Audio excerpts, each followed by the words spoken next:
दिनै 21 फेब्रुवारि अर्थात डियार नाब्ला सार एबा रन्जन दैमारि सारनि 66 थि जोनोम सान आरो बिथांनि जोनोम साननि मुङै आङो सारा बर' रायजो राजानिसिम बिथांनि जोनोम साननि मुङाव गोजोननाय अननाय आरो सिबिनायखौ आं बावहरदों आरो दिनै जोङो बिथांनि बे 66 थि जोनोम साननि जि फारिलाइ बेखौ जोङो आम्बा गामिनि अर्थात बिनि थाग्रा न'आवनो जों बे बोसोराव जों फालिनाय जादों जोङो बिथांनि जोनोम सानखौ 2019निफ्रायनो जों फालिबोबाय थादों गुबुन गुबुन जायगाफ्राव थांनाय बोसोर जोङो दैफां हालामाव जोङो बिथांनि जोनोम सानखौ फालिदोंमोन बिनि सिगाङाव जोङो देवलगुरियाव फालिदोंमोन देग्लाय जोङो सानबाय बिथांनि बिथांनि न'आवनो बिथांनि थाग्रा जायगायावनो जोङो बिथांनि जोनोम सानखौ जों फालिगोन आरो बे जोनोम सानखौ जों बिनि थाखाय फालियो जे एनडिएफबि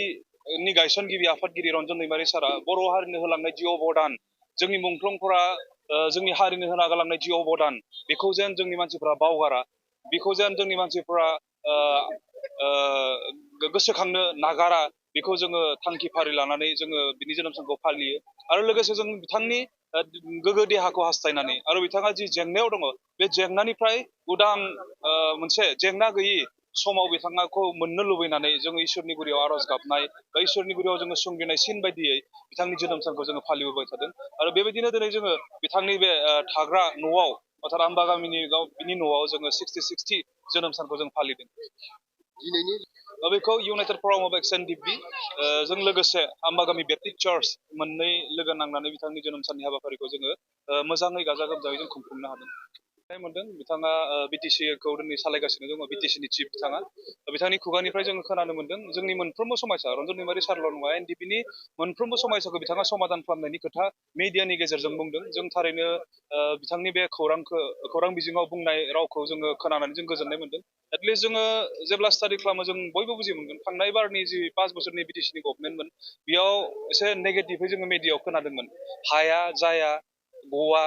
बे आयेननिसो बाथ्रा बेफोरबायदि रावफोरखौसो जों खोनादोंमोन खिन्थु नैबे एबारनि जि गोदान मोनसे बिटिसि सरकार सालायनाय अर्थात बिपिएफनि गभर्नमेन्ट बिपिएफनि प्रधान बिटिसिनि चिफ हाग्रामा महिलारि बिथाङा खिन्थु पजिटिभै बाथ्राफोरखौ बुंदों जों थारैनो गोजोननाय मोनदों आरो बे बाथ्राफ्रा जाहाथे जों बुंनायल' जाया सिङाव जाहाथे जों खामानि मावो आरो जोंनि मोनफ्रोमबो समयसाफोरखौ हसा हसियैनो समाधान खालामनानै होयो बेखौ जोङो लुबैयो बिथांनि बुंनायखौ नों दा बुंनायावसो आङो मोनथिदों बुंदोंब्ला गोजोननाय मोनदों आरो बे बुंनाया नैबे जोबनाय महरथ'आव बुंनाया नायोब्ला एसे दुखु गोनां बायदि गोबां सम बारलांबाय बै समनिफ्रायनो जुदि गोरा गोख्रोङै बिथांमोना जुदि एसेम्ब्लिफ्राव होख्राव जुदि बुंनायमोनब्ला दिनै जोंनि बे समयसाफोरा थानाय नङामोन जों बेखौ सानो मानोना गथै समयसाफोरा समाधान जायो एसेम्ब्लिनि गेजेरजों बेयाव सावरायनायनि गेजेरजों बेयाव दान्थे बिदान्थे खालामलायनायनि गेजेरजों जोंनि समयसाफोरखौ समाधान जों खालामनो हायो बेबायदि समाव बिथांमोना पावाराव दङमोन बा दिनैबो दङ पावाराव खिन्थु समा गोबां बारबोबाय जोबनाय महरथ'थिं बुंदों बिथाङा थेवब्लाबो मोजां मोनदों